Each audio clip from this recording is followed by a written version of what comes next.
Muchas gracias por acompañarnos en esta tarde, ¿verdad? Que es de bendición porque siempre escuchar un mensaje, siempre escuchar la palabra de Dios es alimento a nuestro espíritu, ¿verdad? Gracias les damos por estar aquí. En este momento le vamos a dar inicio al mensaje. Le doy paso a mi autoridad, el apóstol Arturo, que él ha sido mi guía, que Dios ha puesto, ¿verdad?, en mi vida y que ha estado en mi caminar espiritual, y le doy muchas gracias al apóstol. Bienvenido, apóstol, muchas gracias.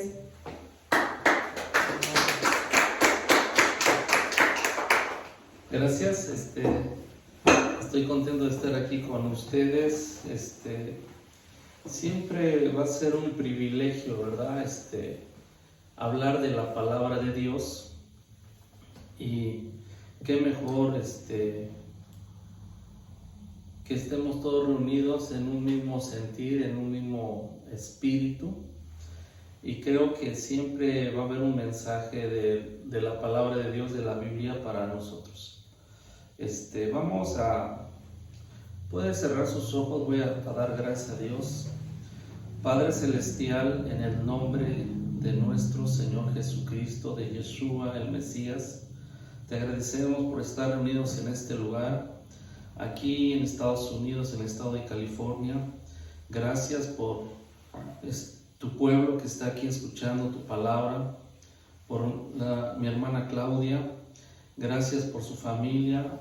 Y Padre, que tu Espíritu Santo esté en medio nuestro, para que tu nombre sea glorificado y tú puedas bendecir a todos los que están reunidos en este lugar. En el nombre de Jesucristo, de Yeshua HaMashiach. Amén. Bueno, hay muchas preguntas que muchas veces nos hacemos. El por qué alguien se tiene que reunir en un lugar. Y Dios, en su palabra, Él, para bendecir a alguien, tiene que ser a través de los principios que hay en la palabra de Dios. Hay muchas oraciones que podemos hacer en casa y Dios nos escucha y nos responde. Muchos agradecimientos los podemos hacer en su casa y Dios escucha y se agrada de eso. Pero aquí hay algo importante. Hay oraciones que vamos a hacer en casa y no van a ser escuchadas en nuestra casa.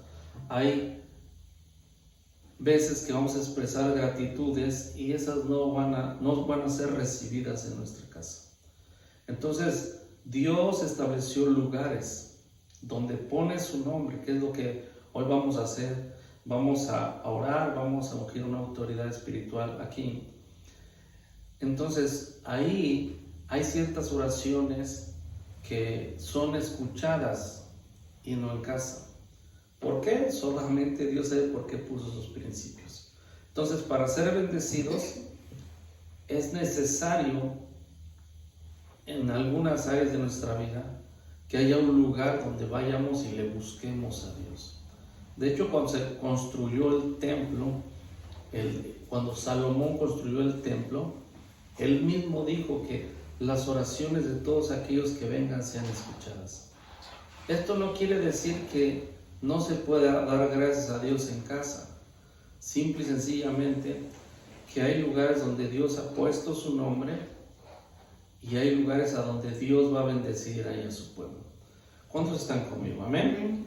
Bueno, para empezar, siempre el plan de Dios, si usted tiene Biblia la puede abrir, si no, de todos modos, le voy a dar lectura.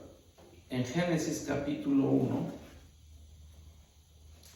para hablar un poco sobre lo que he estado introduciendo, en el versículo 28, ahora sí que el primer capítulo de la Biblia, donde Dios está mencionando cómo creó la tierra y todo, se le conoce el capítulo de la creación. Yo le voy a dar lectura. Dice: y los bendijo Dios y le dijo: fructifica y multiplica, llena la tierra, sojuzga, señorea en los peces del mar, en las aves de los cielos y en todas las bestias que se mueven sobre la tierra. Entonces, cuando Dios creó al hombre, Dios tenía una idea. Antes de todo lo que vemos había una idea en la mente de Dios. Antes de la creación de la tierra, los cielos y todo. Y la idea era traer un reino a la tierra. Por eso Yeshua, dice que el reino de los cielos ha acercado. Siempre hablaba de un reino. De hecho, el mensaje del maestro fue el reino. Cuando tú estudias este libro, si tú quieres entenderlo mejor, llamado la Biblia, su tema es simple y sencillamente, es un reino, un rey y una familia real. Si lo lees bajo ese contexto, tú vas a entender mejor las escrituras. Ese es el mensaje de la Biblia. Entonces, al principio, cuando Dios creó al hombre, dice que lo bendijo, o sea, en otras palabras, soltó una bendición sobre él, le dio capacidad para multiplicarse y llenar toda la tierra. No me voy a meter en otro tema que es la gloria de Dios, pero dice que toda la tierra tenía que ser llena de su gloria. ¿Y cómo iba a ser? A través de familias, a través de lugares, a través de territorios donde Él estuviera bendiciendo al hombre, le estuviera soltando bendición y el hombre le estuviera buscando. Entonces, ese fue el plan original de Dios. Esa es la idea de Dios, que toda la tierra sea llena de la gloria de Dios. Entonces, ¿qué pasó? Cuando leemos el capítulo 3, dice que el hombre desobedeció y cayó en pecado. Entonces, a pesar de que el hombre cayó en pecado, Dios no abandonó esa idea. Entonces el hombre cayó en pecado, algunas maldiciones, juicios vinieron sobre el hombre, pero aún así Dios dio una promesa que vendría un Salvador. Y ese Salvador se llama Jesucristo, o si lo ha escuchado en hebreo se llama Yeshua HaMashiach, el idioma en el que se habla en el pueblo de Israel. Entonces, pero siguió con esa misma idea, con ese mismo principio que fue al principio, que toda la tierra se llena de su gloria y la única manera es a través de familias que buscaran a Dios. Y precisamente, aunque el hombre cayó en pecado, cuando vino nuestro Señor Jesucristo, vino a dar su vida por nosotros para rescatarnos, redimirnos, y a través de creer en Él y a través de creer en su sacrificio y nosotros arrepentirnos, confesar nuestros pecados, venir a Dios y Él perdonándonos, volvernos a nuestro estado original y seguir con esa misma meta. Entonces había dos metas al principio, una llenar toda la tierra y la segunda de que el hombre creciera hasta la estatura del varón perfecto. Y Dios no renunció a eso, eso está hasta ahorita. Entonces, después del sacrificio, usted conoce la historia, a lo mejor ha visto películas o lo ha leído, hubo algo que volvió a decir, fíjense, antes del sacrificio dijo algo, aún así antes del sacrificio, quiero darle lectura a un pasaje de las Escrituras que está en Mateo 24, si usted lo quiere buscar, lo puede hacer en Mateo 24. El maestro, cuando les estaba dando una enseñanza a sus discípulos, mencionó algo. Mateo 24, 14 dice: y será predicado el evangelio del reino en todo el mundo para testimonio a todas las naciones y entonces vendrá el fin. Entonces, aún antes de que fuera el maestro crucificado, dijo estas palabras: que será predicado el evangelio del reino en toda la tierra y después vendrá el fin. ¿Qué fin? O sea, Él va a venir. Aunque usted no lo quiera creer, creamos o no, Él va a venir por segunda vez. Y una de las señales de que Él va a venir por segunda vez es en que toda la tierra se va a conocer el evangelio del reino. ¿Cuál es el evangelio del reino? Que Dios no abandonó al hombre, sino que le ha traído vida eterna a través de Jesucristo su Hijo. ¿Y qué más noticias hay? Que puede sanar al enfermo, liberar al cautivo, darle paz al corazón al hombre, perdón de pecados. Entonces, en un lugar de estos, En una congregación, no nada más alguien puede recibir al Señor y ser salvo. Puede ser restaurado él, puede ser restaurado su matrimonio, puede ser restaurada su familia, puede empezar a bendecirle espiritualmente, emocionalmente, mentalmente, físicamente, económicamente, familiarmente. Esto es como un hospital también. Pueden venir con tantas necesidades a buscar a Dios a este lugar, y Dios los puede sanar, los puede restaurar, les puede bendecir. Todas las cargas que traemos de toda una semana, podemos venir a darle gracias a Dios, decirle: mira, Señor, vengo cansado, traigo este problema, y uno nos viene a soltar a Dios. Es una manera de que Dios está fortaleciendo semana a semana a todo ser humano. Para eso estableció lugares. Entonces dice que en toda la tierra va a ser predicado el evangelio del reino, las buenas nuevas, las buenas noticias. Una congregación, sí también se hablan de malas noticias algunas, pero en realidad la prioridad son las buenas nuevas. Que Dios es bueno, ama al hombre, quiere restaurarlo, quiere fortalecerlo. Dios es bueno. Esas son las noticias. Entonces, siempre que alguien viene con la esperanza, y número uno, lo principal, le da vida en abundancia. Y si hay vida en abundancia, puede darle muchas bendiciones. Entonces, eso lo dijo cuando el maestro andaba enseñando a sus discípulos. Y la pregunta: ¿para qué anduvo discipulando gente? ¿Por qué le dedicó 3 años y medio a 12 hombres? Bueno, era el círculo más íntimo, eran 12. Luego vemos en Lucas 10 que eran 70. Luego vemos que cuando él se fue había 120. Pero estudiando las escrituras dice que eran 500. Entonces, ¿para qué anduvo haciendo discípulos? Era precisamente para lo que él se va a hacer: ir extendiendo el reino de Dios. Entonces, de hecho, sigamos estudiando algunos pasajes de las escrituras. Este mensaje no es muy largo, de hecho casi es raro que yo predique mensajes largos. Aquí mismo en Marcos capítulo 16, Marcos 16, 15. Entonces dice el mismo maestro, después de que resucitó entre los muertos, dice: y les dijo: id por todo el mundo, predicar el evangelio a toda criatura. El 16, el que creyere y fuere bautizado será salvo, mas el que no creyere será condenado. Dice: estas señales seguirán a los que creen, en mi nombre echarán fuera demonios, hablarán nuevas lenguas, tomarán las manos serpientes, si vienen cosas mortíferas no les hará daño, sobre los enfermos pondrán sus manos y sanarán. Bueno, esto después se los dijo a sus discípulos. Les dio una asignación, lo que muchos conocen como la gran comisión. Ir por todo ¿qué?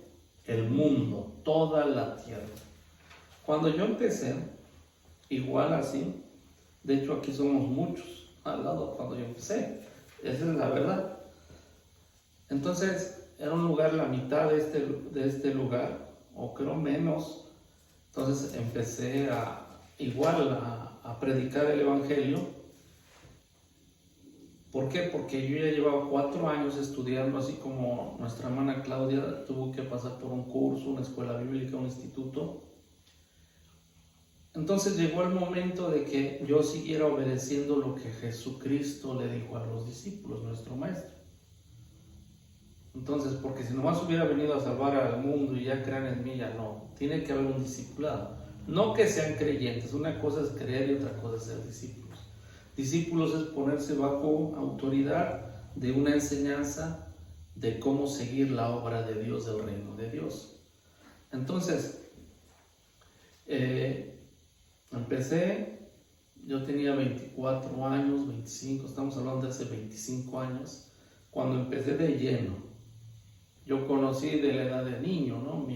Tuve la bendición de que mi bisabuela creyó en Jesucristo, mi abuela, mi madre, ahora yo, mis hijos y mis nietos. Amén. Entonces, son varias generaciones, pero a esa edad yo le empecé a servir a Dios, porque me di cuenta de algo muy importante, que servirle a Dios, conocer a Dios es el privilegio más grande sobre esta tierra. No hay algo más grande. Hay muchas bendiciones también que Dios nos da aparte, pero es el privilegio más grande. Entonces empecé a servir al Señor. Yo creo como a los 4 o 5 años empecé a predicar en uno que otro estado. Estamos hablando como a los otros 5 años empezamos ando yo con un apóstol fundando iglesias. Por cierto, reciban saludos de mi apóstol Hugo Álvarez, se me olvidó mandar el saludo al principio. Entonces empecé en algunos estados. Después, un tiempo más tarde, se empezó eso de ir a enseñar al extranjero. Nunca se me puede olvidar el primer país donde Dios me abrió las puertas para predicar fue en Chile, en Viña del Mar, Chile. Ahí estuve predicando a algunos lados, Valparaíso y algunos nombres que ahorita no me acuerdo. Después fui a Argentina y fui a algunos otros lugares, conozco algunos otros países. ¿Por qué? Porque sabemos que es la única manera de que el plan de Dios se vaya cumpliendo. Y algo importante es que para todo ser humano, Dios tiene una asignación y un plan. O sea que todos estamos en esta tierra, lo conozcamos o no lo conozcamos del plan, Dios nos tiene en su mente, nos tiene en su plan. Entonces, es asunto de nosotros obedecer, es asunto de nosotros responder ese llamado, pero al final de cuentas, Dios no crea que hizo a unos a un lado, si tú no tienes, no, Dios tiene un llamado para todos, todos. Y lo vamos descubriendo cuando le vamos conociendo a Él. Muchos dicen que yo, ¿cómo voy a conocer a Dios? Es como si yo platico con uno de ustedes 20 minutos diarios. En 3 meses usted conoce qué cosas me gustan, qué no me gustan, qué lugares. Así es con Dios. Tú lees la Biblia, vas conociendo más. 5 minutos o 10 minutos diarios. Entonces, el punto aquí es de que su reino se va extendiendo. Mire, voy a darle lectura a otro pasaje de la escritura que está más adelantito en el libro de los Hechos, capítulo 1, versículo 8. Dice, eso antes de que se fuera, ya cuando iba a subir a los cielos, dice, pero recibiréis poder cuando haya venido sobre ustedes el Espíritu Santo, me seréis testigos en Jerusalén, en toda Judea, en Samaria, hasta lo último de la tierra. Entonces aquí ya fue específico el maestro con sus discípulos. Me van a hacer testigos. Bueno, ¿testigos de qué? Pues de que la muerte está vencida y Él resucitó entre los muertos. Ese fue el mensaje de los primeros discípulos, que la muerte ya no tenía poder sobre el ser humano y que Jesucristo vino a dar vida en abundancia. Amén.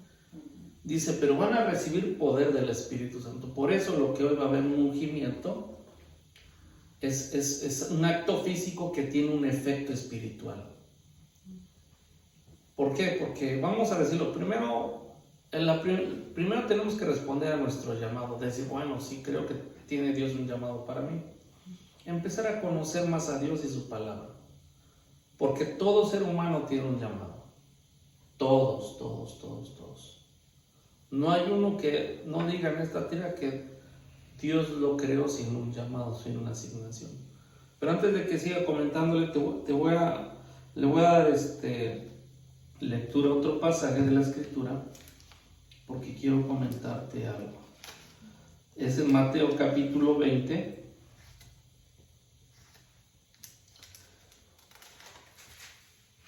Mateo 20, versículo 16. Así que los primeros serán postreros y los postreros primeros, porque muchos son los llamados y pocos los escogidos. Ahora, esto no quiere decir que llamó a muchos y ya después Dios escogió a pocos. No, aquí es algo que Dios llamó a todos. De hecho, tenemos un llamado a todos, llamados a la salvación. Pero después hay otro llamado que es llamados a nuestra asignación. Llama a todos. Y como que se escucha esto, es bueno, llamó a todos y nomás escogió 3 o 4 y los demás. No. Muchos fueron los llamados, pero pocos son los calificados. Pocos son los que respondieron, pocos son los que se prepararon, pocos son los que pagaron el precio. Sí, porque aunque usted no lo crea, al estar ahí estudiando en una escuela bíblica, se llevan su tiempo, que las tareas, entonces tiene un proceso todo. Entonces, cuando el maestro los mandó, ya había estado 3 años y medio, él personalmente discipulándolos. Cometían errores, todos cometemos errores todavía. A veces ustedes iban a estudiar que iban a hablarle a nuestro Señor Jesucristo y mira, tus discípulos no pueden echar fuera un demonio. Ya 1 o 2, 3 veces les dice hombres de poca fe, les llamaban la atención. Y ya el maestro resolvió el problema espiritual. Pero ¿qué es lo que pasó? Él los equipó. Les enseñó los principios de la palabra, de las escrituras. Antes no era el Nuevo Testamento, pero sí estaba la Torá. Les enseñó cómo se ora por un enfermo, les enseñó cómo se ora, les enseñó cómo tienen que ir a otros lugares, sí, porque ir a otros lugares no es tan sencillo. Yo recuerdo cuando fui a Chile, el primer golpe fue en el estómago. ¿Cómo decir? La alimentación, el clima, todo va cambiando. Simplemente ahí en mi país, en México, hay diferentes estados, la alimentación cambia, los climas, la cultura. Cuando estuve en Argentina, que prediqué en la radio, en ese país, yo como introducción le digo, mire, si digo unas palabras que son ofensivas para ustedes, yo vengo de otro país y a lo mejor lo que estoy diciendo tiene otro significado. Entonces el maestro empezó a darle todo ese tipo de enseñanza a sus discípulos, y después de un tiempo él se fue. Él, como buen líder, dejó autoridad delegada. Ellos ya iban preparados, y no nada más con conocimiento, sino con poder espiritual, el poder del Espíritu Santo. Entonces, pero muchos somos los llamados, pero queremos ser escogidos, queremos estar calificados, queremos estar entrenados, porque una cosa es la enseñanza, que nos enseñen, y otra cosa es que nos entreguen. Una cosa es que nos digan qué es la oración, y otra cosa es que lo practiquemos. Una cosa es que digamos que amamos a Dios, y cuando dice la palabra, si me amas, guardas mis mandamientos, a final de cuentas, cuando un mandamiento se nos presenta, se nos dificulta. Amar a Dios va más allá de decirlo emocionalmente. Amar a Dios tiene que ver con actos, tiene que ver con hechos. Y esa es la parte complicada. ¿Para quién? Pues para todos. Todos tenemos conflictos para obedecer a Dios al principio. Y siento que hay algunas cosas que son más difíciles.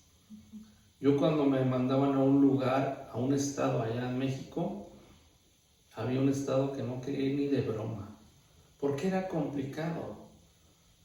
O sobre todo, bueno, aquí en Estados Unidos como que pues es bonito, imagínate uno a la comida que era tailandesa, pero cuando uno de misionero, a un lado de una barranca, cae el chorrito de agua, y pues tengan cuidado, porque si no, para bañarme, si no, ahí se acaba su ministerio, por decirlo así. Entonces hay lugares donde es la sierra, el calor, el clima, donde no es una parte complicada, pero al final de cuentas uno lo hace por amor a Dios, por gratitud a Dios. Todo lo que tú vas a hacer en un lugar de estos es porque amamos a Dios. De hecho, Dios no obliga a nadie a que reciban su llamado, no, eso lo hace uno por agradecimiento. Porque todos tenemos una historia, un testimonio. Es decir, yo estoy agradecido por él. Y eso, hablando de agradecimientos como que visibles. Porque el hecho de despertar y de descansar, decir gracias, Señor. El hecho de estar aquí, el hecho de tener salud. Yo sé que Dios hace milagros grandes al sanar a la gente, pero un milagro es más grande el no enfermarse, el tener salud. Entonces, El maestro capacitó a sus discípulos. Dice, empezando desde Jerusalén. O sea, debemos de saber de dónde viene este mensaje.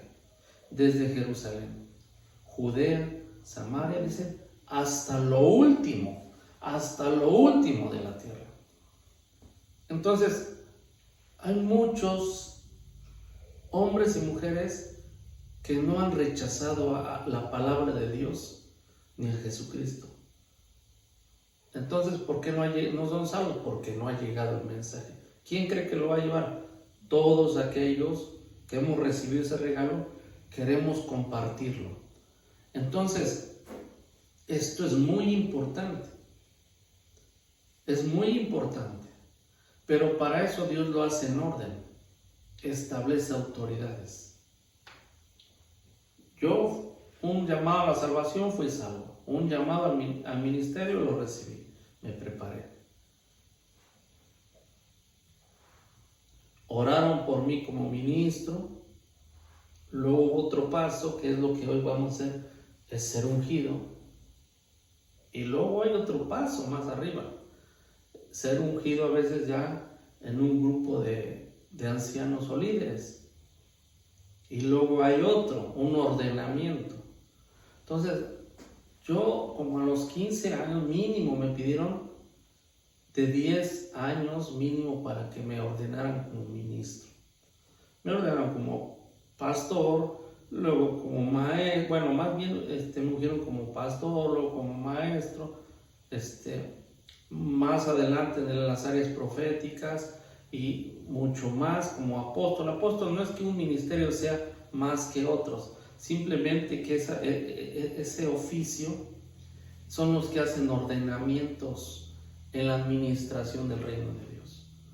Pastores son los que ayudan a restaurar a la gente, a que sea salva, a que sea restaurada, a que aprenda. Y los maestros son los que enseñan palabras. Por ejemplo, esta es de la etimología de tal palabra, significa esto, esto y esto. Entonces, ya todo eso llevó a un proceso. Llamamiento, ungimiento, un ordenamiento. Entonces, ¿por qué? Porque Dios lo hace todo en orden. Cuando se unge a alguien, él ya tiene autoridad y está autorizado para dar el mensaje. En este caso, esto lo hacemos autorizados en el reino de Dios. En el reino de Dios tenemos autoridad. ¿Por qué? Porque a veces había ciertos problemas que no se podían resolver espirituales, además de orar por un enfermo o algo así. Uno lo hace y ya después Dios se encarga si lo va a sanar o no. O además simplemente de reprender un demonio. Uno agarra a uno con autoridad, pero ya va uno autorizado. Porque en Hechos 19 había unos hombres que veían a un hombre con demonios, todo eso, quisieron reprenderlo. Esto agarró el demonio y agarró y les dio una arrastradita ahí. Dicen, ¿sabes qué? En el nombre de Pablo o del que predica Pablo. Y agarró el demonio y el mismo demonio le dijo, bueno, sé quién es Pablo, Jesús conozco, pero ¿tú quién eres? O sea, no tenía una identidad en el reino de Dios. Ese es el punto aquí. Esto no quiere decir que no te hayan ungido, no lo puedes hacer, sí lo puedes hacer, porque si tienes ese llamado lo haces. Lo haces. El punto es de que todo lleva un orden. Y lo más importante en Dios es la autoridad de Dios y sus autoridades delegadas. Si humanamente nosotros, sin tomar en cuenta a Dios, no vamos a tener resultados. Y ahorita el número de gente para mí es mucho. ¿Por qué? Porque mire, le voy a decir, dice, puede ser. Yo empecé en un lugar menos de la mitad de este lugar. Pero con el tiempo empezamos a fundar una iglesia, otra iglesia en diferentes estados. Llegué al extranjero. A Estados Unidos vine hace casi 10 años. He predicado en alguno de los estados de este país. Pero allá en México se fundaron varias congregaciones. Cuando fui maestro, iba yo, bueno, ahorita por la pandemia, pero había institutos bíblicos, 2 o 3, yo daba clases en 4 institutos o 5 bíblicos. Cada 2 o 3 años yo veía cómo se ungía 70, 80 ministros, bueno, alumnos como ministros. Entonces nuestro hermano había tenido la oportunidad, pero pues ahorita en la unción de Dios vamos a bendecirla de que estudió y como ministro. Amén. Amén. El propósito es de que la vida que hay en Dios y que vino a través de Jesucristo, alguien que tenga la oportunidad, que todos aquellos que están cerca de este lugar se les presente que Jesucristo es el Señor y Salvador, y que tienen un llamado y tienen un plan, y que esta vida nomás se vive una sola vez y hay que aprovecharla. Yo aún así desaproveché desde los 14 años a los 23 años, 24 años, 10 años. Ahora sí, dicen por ahí, andar en las cosas malas. Y aún así yo me arrepentía, digo, no, ¿cómo? Esos 10 años hubiera yo hecho más para el Señor. Y les voy a decir algo que yo lo viví con mi madre, con mi padre. Mi abuela les habló cuando ellos eran jovencitos. Ella era una entregada a las cosas de Dios. Yo iba con ella cada semana a estudiar la palabra de Dios y la rechazaron. Mis padres sufrieron una separación, cada quien en sus vidas. Pero ya de grandes, Dios empezó a obrar con ellos. Uno por un lado recibió a Jesucristo, otro. Y ahora ya grandes, todavía viven, gracias a Dios. Ellos, yo tengo el privilegio de que, aunque cada quien hizo su vida, en la congregación donde yo estoy, se congregan. Pero a veces yo veo a mi padre quererle servir a Dios, tiene más de 70 años. Quererle servir a Dios, y mi madre a veces se enojaba porque no la pasaban a predicar. Eso fue unos 10 años o 15 años atrás. Y yo una vez le platiqué, le digo, hubieras aprovechado, porque esta vida se vive una sola. Es como el cuerpo, nada más tenemos uno. Y si no echas mano de él para cosas buenas, esta vida se va a ir. Entonces, ahora que no es tarde, ellos son hombres de oración, le sirven a Dios en donde tú está a su alcance, pero a lo mejor hubieran hecho más que yo. Hubieran ido a lo mejor a más países, o por lo menos nos hubieran hecho las cosas más fáciles a nosotros. Hubieran dejado un legado en la misión de Dios para ir abarcando más. Entonces, servir a Dios tiene un precio, pero es el privilegio más grande. El precio que te cueste, si tú estás dispuesto a darle tu vida a Jesucristo y servir a Dios, de verdad que eso va a ser galardonado. Si cuando alguien le da su vida a Jesucristo, dice que los ángeles hacen fiesta en los cielos, te puedes dar idea, cuando alguien le da su vida para servirle a Dios, a Jesucristo, qué fiestas grandes hay, ¿eh? Y los galardones. Entonces, ¿cuál es el pensamiento de hoy? Estos lugares es para que las personas vengan, sean salvas, sean sanas, sean liberadas. De hecho, lo que hizo el maestro, cuando estudias los 4 evangelios, él vino a enseñar, vino a liberar y vino a sanar, para que la gente vea la bondad de Dios. Amén. Amén. Bueno, vamos a terminar con este mensaje y vamos a seguir a lo que viene, al ungimiento. Amén.